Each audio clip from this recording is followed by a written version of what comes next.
Shadowlands, a bittersweet look back.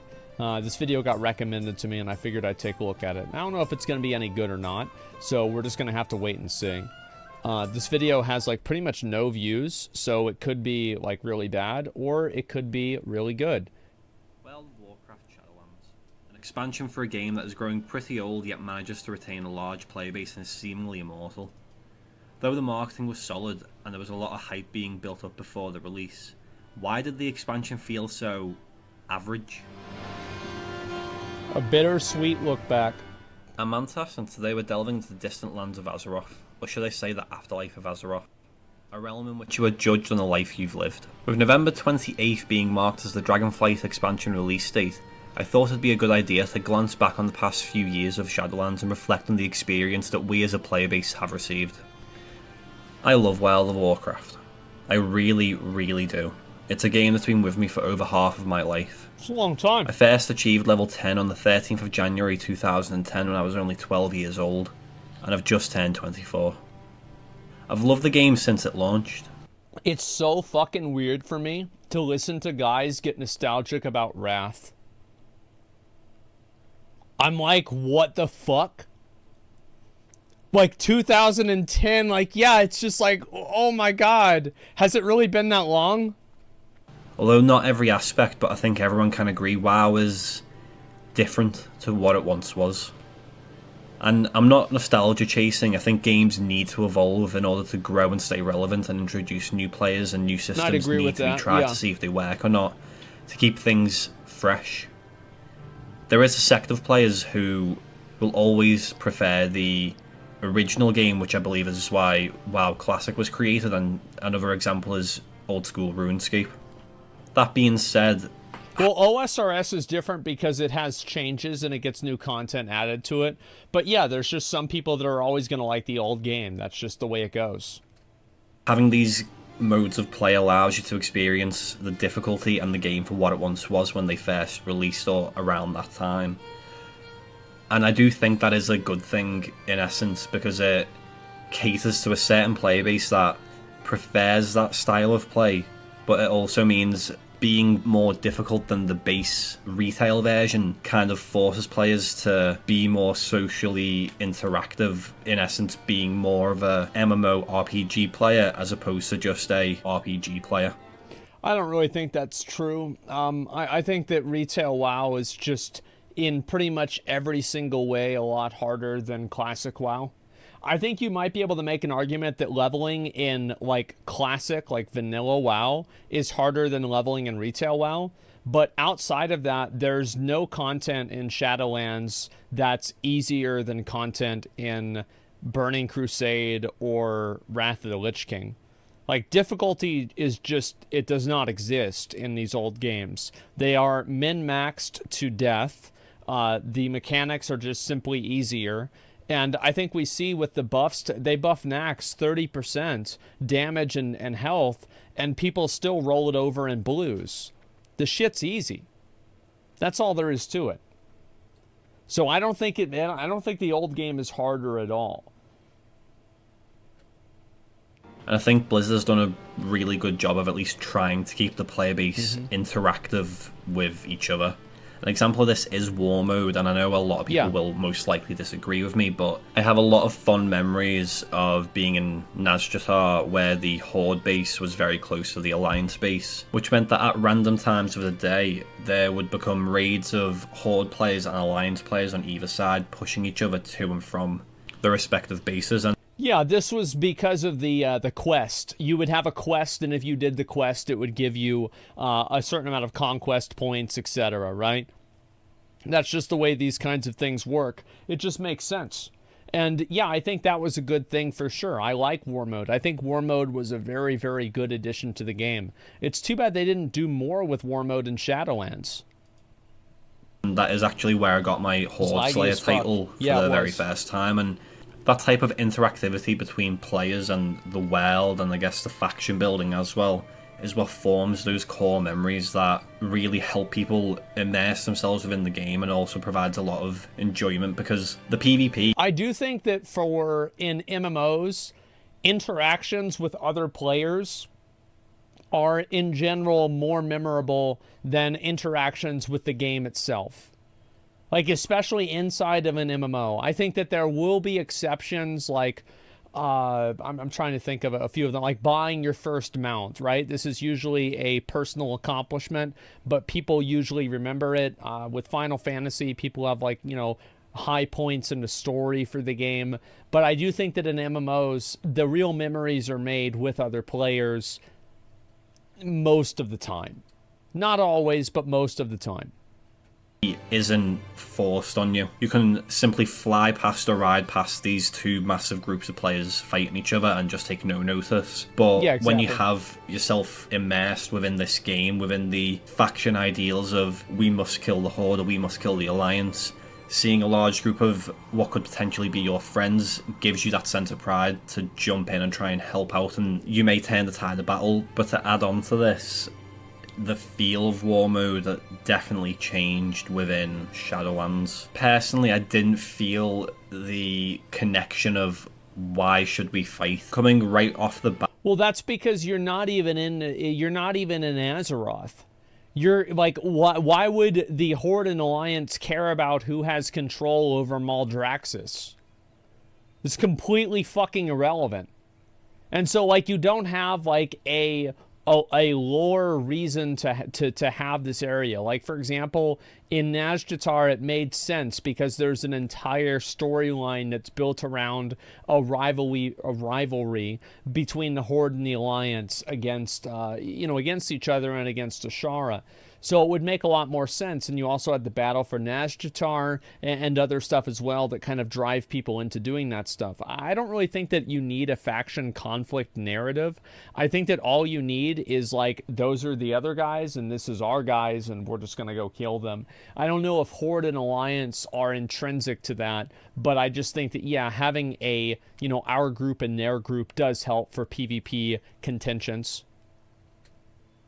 Of the last raid of Battle for Azeroth, where I guess both sides were united in a sense of an uneasy alliance. It didn't make sense to my mind on why there would still be factions of people fighting in the open world. I know that gameplay wise it was kept in because it allows for open world PvP, but story wise, to me it never made sense. To give a slight bit of... Well, I think that really the faction war and, like, the Horde versus Alliance thing, this is really kind of outdated, I would say. Is that the game, like, you just can't have a game like WoW and all of these different things have happened over the course of the game, and somehow the factions are still at each other's throats and they're still trying to, you know, attack each other and kill each other, etc. It's just weird. And so, like, I think that they probably should have toned this down after the Lich King. I feel like that would have made the most sense. I think that's what a lot of people thought. Then Cataclysm came and they turned that around. And then we had a little bit of that in Mists of Pandaria with 5.1. And then the last kind of big part of it was in Battle for Azeroth. But again, that really wasn't as pronounced as it could have been. And again, Battle for Azeroth War Mode was way better than what we have now. Like, War Mode in Shadowlands does suck. War Mode in BFA was a lot cooler. And one of the big reasons for that is that it had those airdrops. I don't know why they got rid of the airdrops for Shadowlands. They were fucking badass. Backstory to my personal connection with World of Warcraft. I began playing the game around mid to late Wrath of the Lich King, essentially from seeing the Mr. T WoW advert for the Mohawk grenade. Yeah. Mr. T has the greatest hair in the world. You can't deny it. It's been proven by science, fool. Now you can have the greatest hair in the world of Warcraft with the Mohawk grenade. Yeah, wherever I go, I'm making Warcraft look good. So don't give me no back talk. Try World of Warcraft free. They have to add this back in the old war patch. They have to put the Mohawk grenades back in the game, man. At Warcraft.com. Find a Night Elf Mohawk in-game and claim your Mohawk grenades. There's no reason not to. I'm Mr. T and I'm a Night Elf Mohawk. What's your game? I felt fully immersed with the game. I had usually gamed on Xbox the longest time in my youth, and booting up WoW on my janky family laptop that was nowhere near equipped to be able to handle playing the game. To be fully clear, I haven't played the game religiously all my life. I've played it up until a certain point in Cataclysm, then took a break for a few months, as I have done with every expansion. My biggest break was between Warlords of Draenor and Legion, and when I got back to playing the game in Legion, I joined a heroic raiding guild and began to love the game again. That was when I first fully was able to see the end game cycle of an expansion. I really enjoyed doing the dungeons and raids with people that I got to know on a personal level. That put that MMO side of the game back into my experience for me. To cut a long story short, my guild dissolved after Sepulchre of the first ones, a few weeks into the raiding schedule. Some people had quit the game, whilst others had other commitments and moved on to Mythic guilds, where they didn't want to be the leader anymore, but wanted to experience a more difficult version of endgame. The best thing... Yeah, I think that's the problem with most raiding guilds, is that the hardest part of a raiding guild is getting all the members into the raid. Like, that is the biggest challenge whenever you are raiding, is making sure that every single person actually ends up in the raid. And you know this because you have people leaving, you have people that are mad at each other, you have some other fucking bullshit. There's always something. About World of Warcraft is that you can tailor your experience to you, and it shows you how versatile the game is. You can choose what content you want to do and play the game how you want, as casual or as hardcore as you'd like. I did eventually end up joining a different guild and completing Sepulchre, and shortly stopped my subscription. No different to any other expansion, feeling burnt out and having finished the last boss. I could rest easy until the next. That was my personal experience, and I'm That's not a bad thing. It's not a bad thing to effectively beat the game and hang up your hat until the next expansion and say, wow, that was good. I beat it. And that's okay. Like, I don't like this idea that any time that somebody stops playing an MMO, this is somehow a failure of the MMO. This is certainly not fucking true.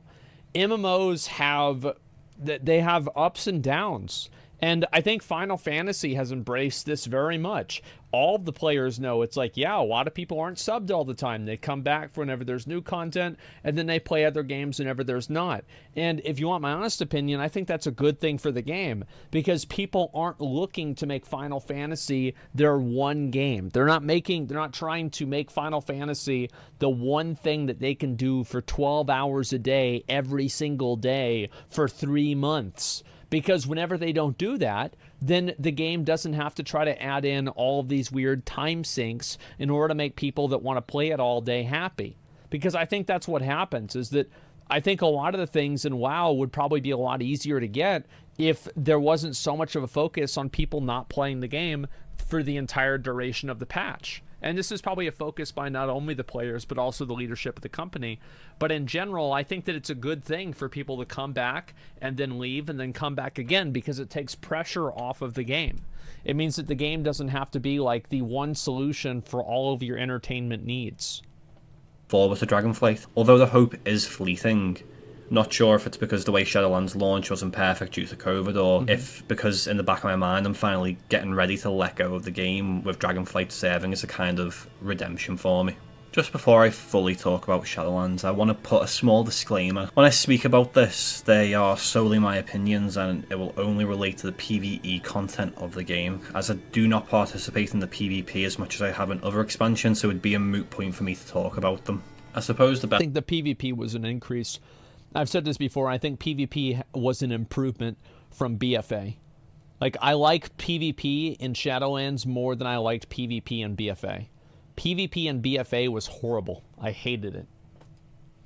Best place to start would be Covenants. I really enjoyed the leveling experience of Shadowlands, and I think having your character go through each zone, learn about the respective Covenants, representing them, and also test the class abilities, meant you could figure out what you enjoyed and what playstyle you preferred, which further allowed you to immerse yourself in the game.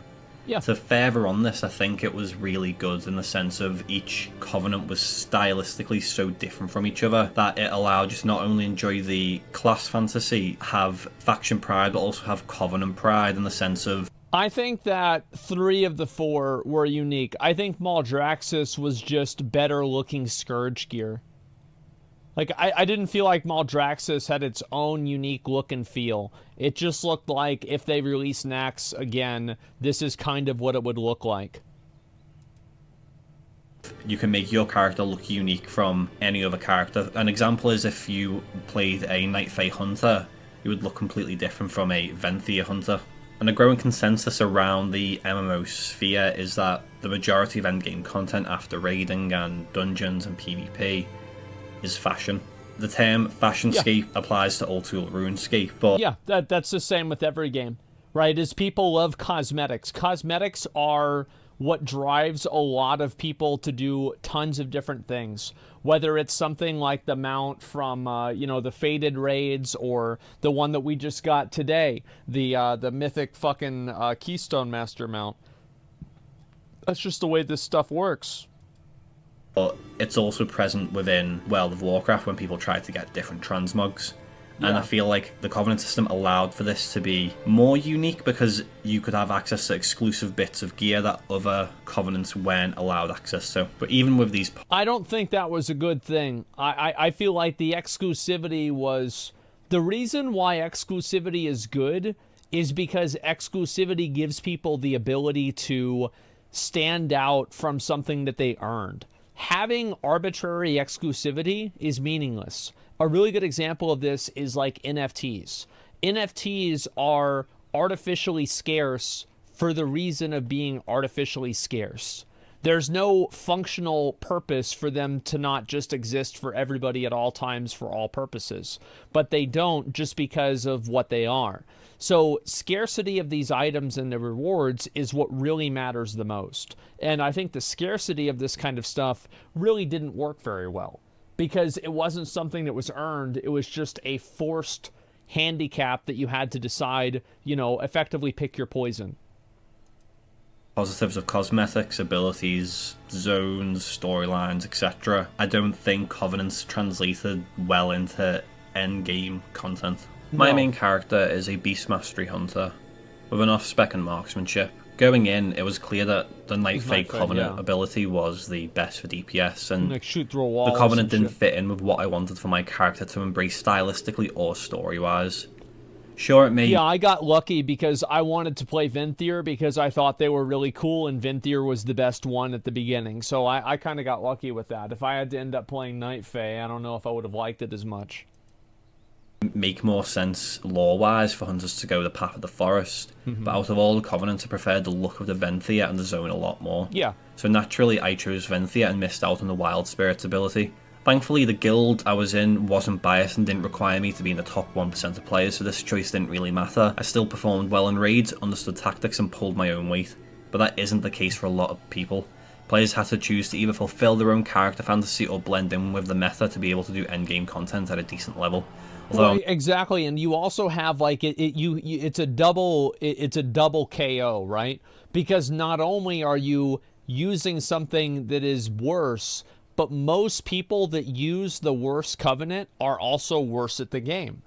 Because it would logically make sense that a person who wants to play their character at the highest level is not going to intentionally handicap themselves.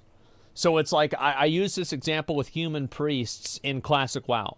Is that whenever I saw a human priest, I knew they were fucking garbage. Because any priest knows that Dwarf has fucking Fear Ward. Fear Ward is better than human priest. And it's like, yeah, most of these people aren't like some high-end PvPer. And even if you are, who the fuck cares? All you're doing is farming pugs and fucking Arathi Basin 8 hours a day. It doesn't even matter what your mana regen is. And of course Fear Ward is better. It's massively fucking better. So if I see somebody who's not using Fear Ward, who doesn't have Fear Ward in Classic WoW, I just assume that they're a fucking idiot. And I was usually right. I'm not sure how bad this was, as I never had this issue myself. Sure, they may have made things easier towards the end by limiting the negatives about swapping Covenants, but that is a band-aid over the broader issue. I'm not completely shitting on Blizzard for it. They've got an old MMO that they can't tweak or change anything without some amount of backlash from certain parts of the player base. And the game is never finished, I suppose. I agree that locking in your choice of Covenant and not being able to change freely at the start makes sense story-wise, as the Covenants are split and not unified. But by the end of the expansion, they were all unified against a single enemy, which was a jailer. And this well, everybody knew that was going to happen from the very beginning. Like, you could have predicted this the moment that the system was announced. And I think that's what was really annoying, is that the player base, it's like, we've been through this song and dance before. We know the way that this is supposed to go. It's, oh wow, well, the jailer, and actually there's a greater evil that we all have to come together to fight. And like everybody was predicting, it would be a 9.1, it'd be a 9.2. It turns out it was in the middle at 9.15. I don't really think that lore should ever be a reason that gameplay should be deteriorated.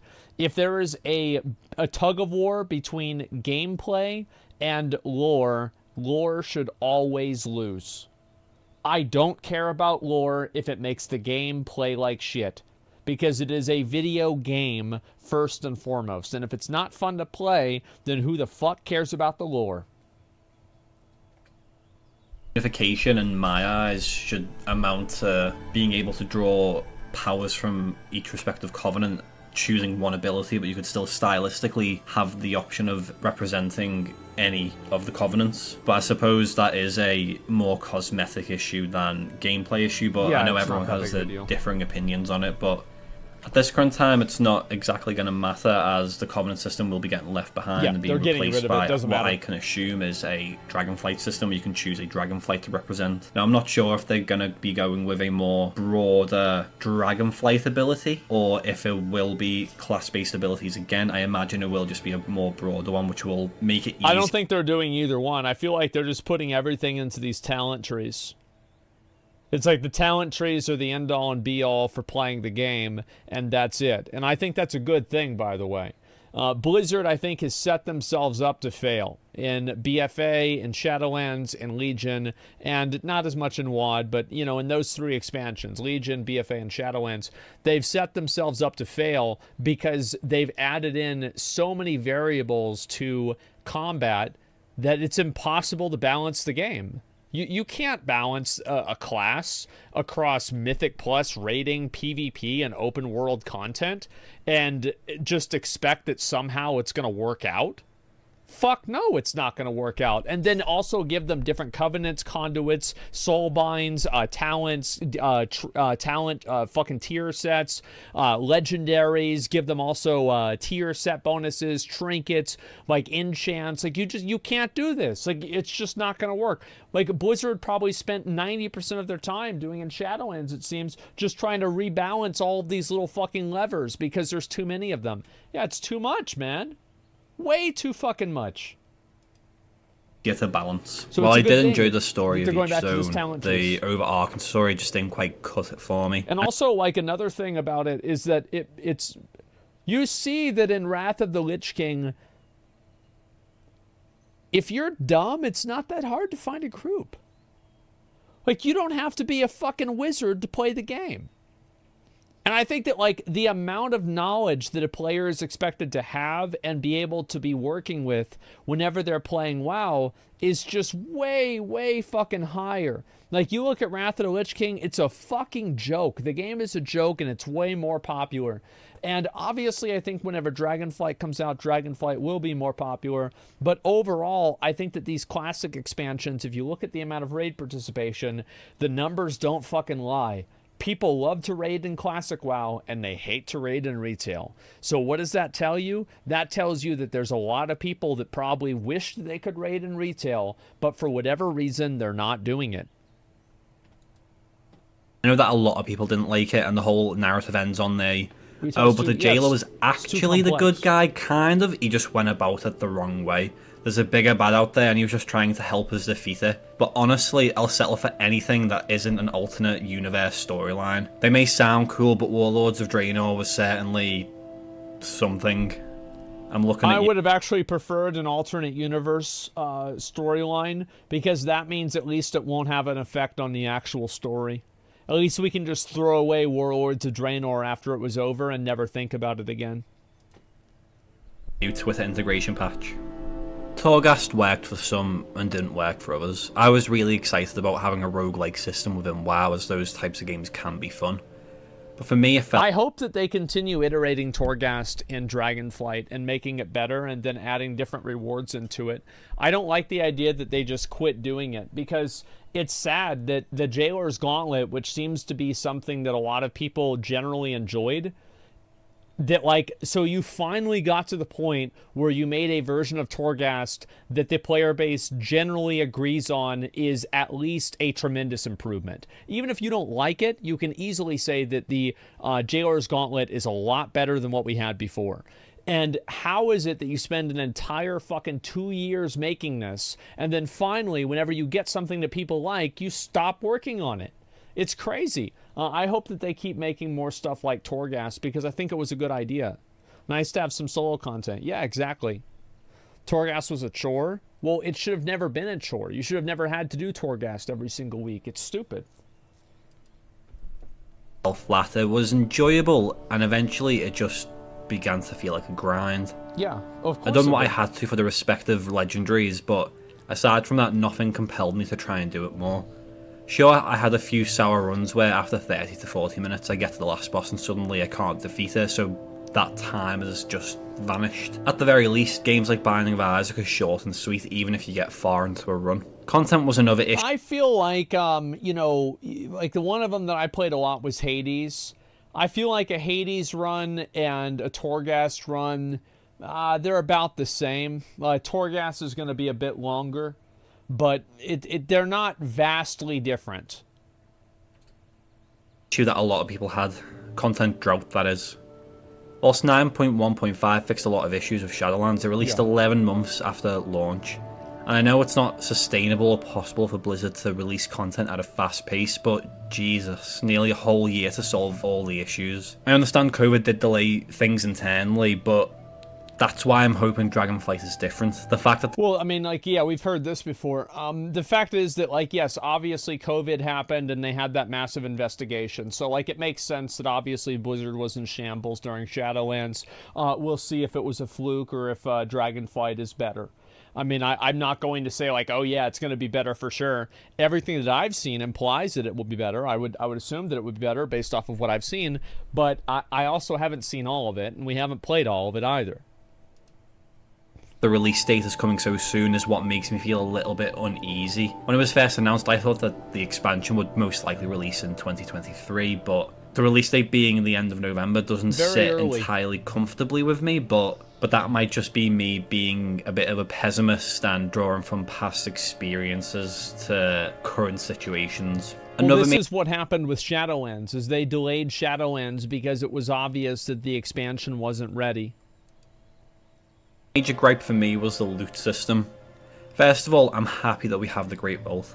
It was a nice evolution. I agree with that. I think the Great Vault is good for the game, and it's an overall positive, and it's a pseudo-deterministic way of having something to look forward to every week in terms of gear. I'm a big fan of the Great Vault, and I think it's a huge improvement over what we had in Legion and BFA.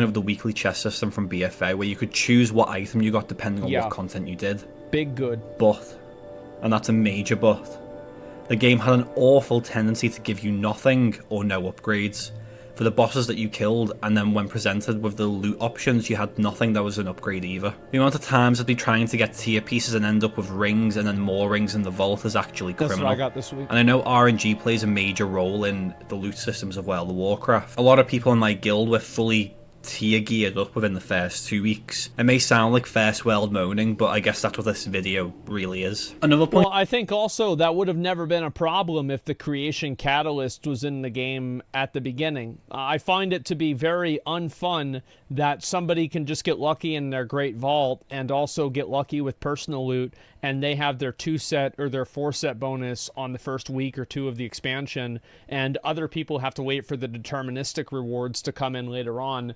so they can offset the bad luck that they had no part in playing. They had no hand in playing. Like what the fuck, right? Like, why is it a good thing that somebody is more powerful than somebody else because of RNG, and there's no way to overcome this? It's just not, there's no positive for this. Especially with something as big as tier loot. The criticism that I need to point out really is what Blizzard did in Alpha And I think also, like, what people need to realize is that whenever you're raiding, you're trying to kill the boss, but you're also competing against other members in your raid. Because if you are playing badly, or you are doing bad damage, and somebody else is not, you will get replaced with that other person. That's the way it goes. So whenever you have a situation that just randomly disadvantages people, what you're doing is you're putting them at a disadvantage from being able to play the game on a fundamental level. So whenever you have all this random loot stuff, and like, oh wow, you just randomly got the tier set because you got lucky and somebody else didn't, well, guess what? That's going to completely fuck over somebody else. The stages I've of seen it the happen, game. yeah. From many reports online, they were told by content creators and regular players about issues that were present, Everybody but thought willingly chose to ignore them and carry on until they inevitably went wrong and then tried to fix it months after it was released and months after the problems started. Just so this video isn't all doom and gloom, I need to say that aside from the lore, I love the art and zone design. Hats off to the design team because they made some absolutely amazing and beautiful zones. Bastion, Maldraxxus, Revendreth and Ardenweald are zones that have so much life and beauty in them. Each different stylistically, it's really nice to see. I completely agree with that. I think the art style for especially Revendreth and Ardenweald was, I would put them, if I was going to put the top 10 zones in World of Warcraft, Ardenweald and Revendreth would 100% be in that top 10. And I think Zereth Mortis might be too. Zereth Mortis is really cool looking. Each zone feels alive in its own unique way, with different challenges, different puzzles, different areas to explore, and treasures to find. The raid designs were amazing too. I loved the raiding in Shadowlands. Even Korthia and Zereth Mortis were beautiful, and I loved exploring these zones. I thought Korthia was horrible, but I thought that Zereth Mortis was awesome. Trying to find rares, chests, and completing the daily quest. For me, the endgame of World of Warcraft is the raiding, and every week I felt like we got closer and closer to finishing a boss or the whole raid, and it was nice to see. It was really nice to strategize with my guild and attempt different methods to see what worked for us, and that made signing up to 2 raids a week extremely fun for me. Whilst I loved raiding, dungeons had a little piece of me as well.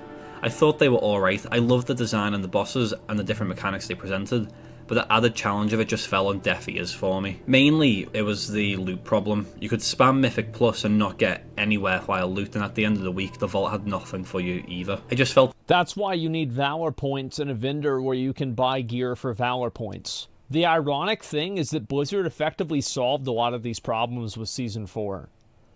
In my mind, if Blizzard's concern is that players quit the game whenever they get the best gear possible or whenever they get the gear that they want, I think they should look at why that happens. Why are people not sticking around to play another character? Why are people not sticking around to enjoy, enjoy the item that they've worked hard at getting? I don't like this idea that they try to, just continuously move the carrot farther back. And that way they try to keep people playing the game longer. They're doing this with the Creation Catalyst and Dragonflight again. Tedious, and by the end of each respective patch I'd be logging in to just do some dailies and raid and nothing more, nothing less. And I'm not going to say too many negative things about Mythic Plus within the game because I know that for a lot of people it really works. Having a smaller group of people in a... Yeah, I think Mythic Plus, this is what I said earlier, right? I hate Mythic Plus, and it's not even really that I hate it, it's just that it's exhausting to do. It's like you have to focus 100% for 20 minutes. It's like a boss fight that lasts for a half hour. It's just tiresome. I know people love it, and I think that is great. It's just not for me. I don't think they should quit or get rid of Mythic Plus, by the way. I'm glad that they're adding more rewards for up to plus 20s now. I think that'll make the game better.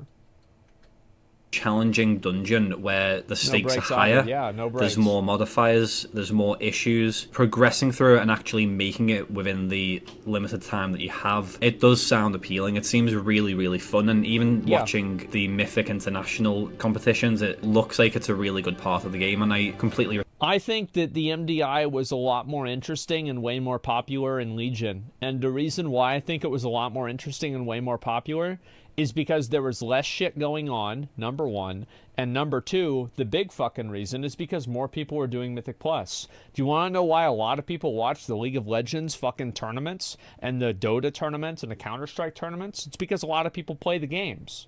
So there were a lot of people that wanted to watch the MDI because they did Mythic Plus. Now there's not as many people doing Mythic Plus, so there's less people that watch the MDI. It's just common sense. The Great Push is better than the MDI. I've heard that from a lot of people. I respect people that do enjoy it, but for me, it just wasn't what I was personally looking for. You know the classic saying of you can't teach an old dog new tricks? Mm-hmm. I hope that it's wrong saying that for Dragonflight, but, you know, I can't guarantee anything. I think the announcement trailer looks cool, and I will be playing the expansion. Yeah, I always do. I expect it to be grindy, and then as time goes on, quality of life changes get put in there to ease it up a little bit, piece by piece. I haven't exactly kept... I don't agree with that. I think that the quality of life features should be put in the game immediately. I am tired of quality of life features being arbitrarily withheld to be released for content later on. I don't want to play with ankle weights on for no other reason than for them to celebrate taking them off halfway through the expansion. It's tiresome. Please stop this.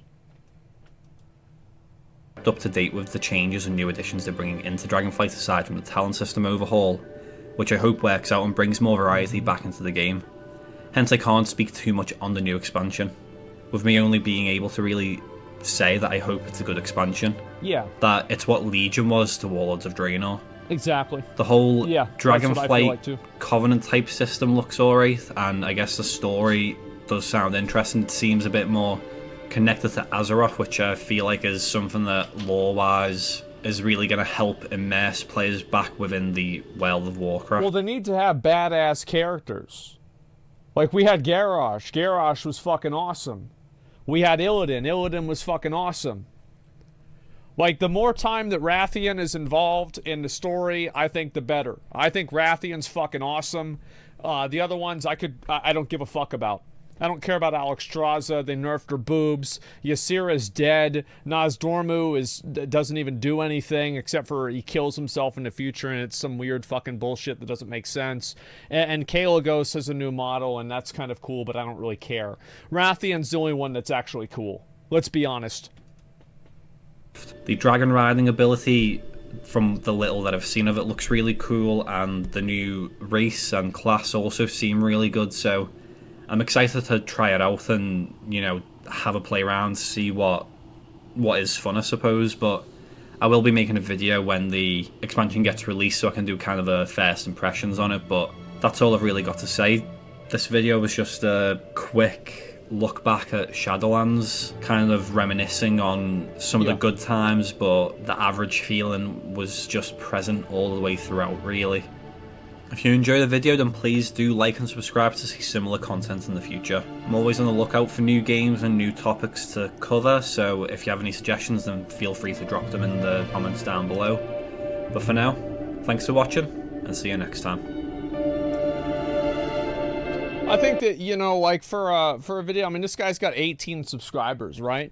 I feel like this is a pretty good video. I liked it.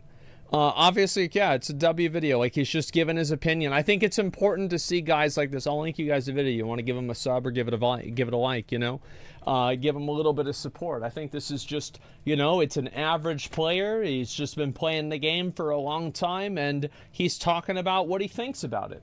And, damn, we need more of that. I'd love to see more people's opinions just like this, just to hear kind of what they have to say. So yeah, just his opinion, no dick sucking for viewers, seems good. Yeah, it's just his fucking opinion. He's talking about the game. He's like, this is what I think, and this is what my experience was, and that's just about fucking it, you know? I think that's perfect.